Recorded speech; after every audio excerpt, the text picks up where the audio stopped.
जगदीप धनखड़ के उपराष्ट्रपति पद से अचानक इस्तीफे ने भारतीय राजनीति में हलचल मचा दी है।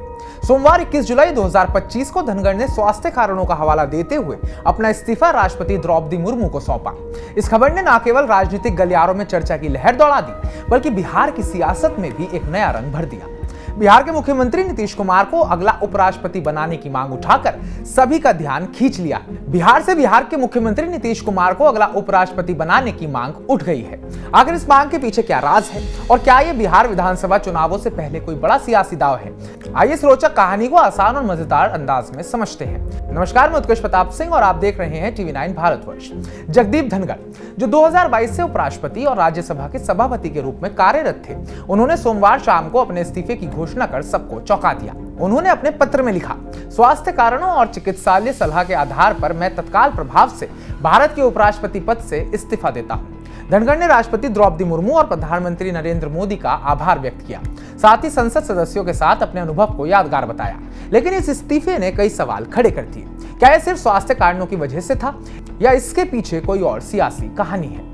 धनखड़ का कार्यकाल विवादों से भी भरा रहा। उन्होंने कई बार न्यायपालिका के अति हस्तक्षेप की आलोचना की थी, खासकर राष्ट्रीय न्यायिक नियुक्ति आयोग NGAC को रद्द करने को सुप्रीम कोर्ट के फैसले पर। इसके अलावा राज्यसभा में विपक्ष के साथ उनके तीखे तकरार भी सुर्खियों में रहे। फिर भी उनका अचानक इस्तीफा सभी के लिए आश्चर्यजनक घटना थी। धनखड़ के इस्तीफे के तुरंत बाद बीजेपी विधायक हरिभूषण ठाकुर बचौल ने बिहार के मुख्यमंत्री नीतीश कुमार को उपराष्ट्रपति बनाने की मांग उठाई है। उन्होंने कहा है, अगर नीतीश कुमार को उपराष्ट्रपति बनाया जाता है तो इससे अच्छी बात और क्या हो सकती है। यह बिहार के लिए गौरव की बात होगी। यह बयान बिहार विधानसभा सत्र से ठीक पहले आया है और इसका समय भी बेहद महत्वपूर्ण है, क्योंकि 2025 के अंत में बिहार में विधानसभा चुनाव होने वाले हैं। नीतीश कुमार बिहार के सबसे लंबे समय तक मुख्यमंत्री रहे हैं। 2005 से कुछ छोटे मोटे अंतराल को अगर छोड़ दें, वो बिहार की सत्ता के केंद्र में है।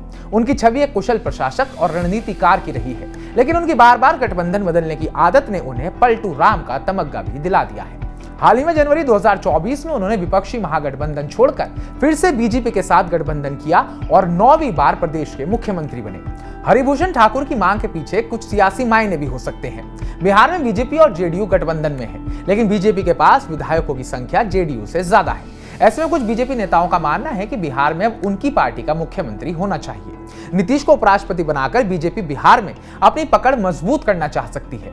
कुछ सोशल मीडिया पोस्ट में यह भी दावा किया गया है कि नीतीश को उपराष्ट्रपति बनाने के बाद बीजेपी बिहार में अपना मुख्यमंत्री नियुक्त कर सकती है और जेडीयू को उप मुख्यमंत्री का पद मिल सकता है। इसके अलावा नीतीश कुमार की उम्र और स्वास्थ्य को लेकर भी चर्चाएं होती रही हैं। कुछ विपक्षी नेता जैसे तेजस्वी यादव ने उनकी मानसिक और शारीरिक स्थिति पर सवाल उठाए हैं। ऐसे में उपराष्ट्रपति का पद उनके लिए सम्मानजनक और कम तनाव वाला विकल्प हो सकता है।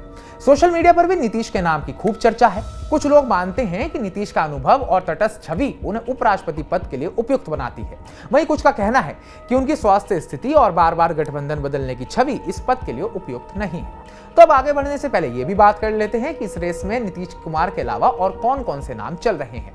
नीतीश के अलावा अन्य नाम भी उपराष्ट्रपति पद के लिए चर्चा में है। इसमें जेडीयू के सांसद और राज्यसभा के उपसभापति हरिवंश नारायण सिंह और कांग्रेस सांसद शशि थरूर का नाम प्रमुख तौर पर शामिल है। कुछ लोग ये भी कयास लगा रहे हैं कि धनखड़ को बीजेपी का राष्ट्रीय अध्यक्ष भी बनाया जा सकता है, लेकिन इन सबके बीच नीतीश का नाम सबसे ज्यादा सुर्खियों में है, खासकर बिहार के सियासी महत्व को देखते हुए। अब बात कर लेते हैं कि संविधान उपराष्ट्रपति पद के लिए क्या कहता है। भारतीय संविधान के अनुच्छेद 68(2) के अनुसार उपराष्ट्रपति के पद पर रिक्त होने पर जल्द से जल्द नया चुनाव कराना होता है।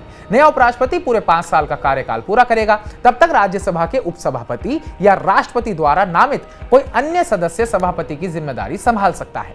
वर्तमान में जेडीयू के हरिवंश नारायण सिंह राज्यसभा के उपसभापति हैं, जो इस जिम्मेदारी को संभाल रहे हैं। तो हमारी इस पूरी रिपोर्ट को लेकर आपका क्या कहना है, आपका क्या मानना है?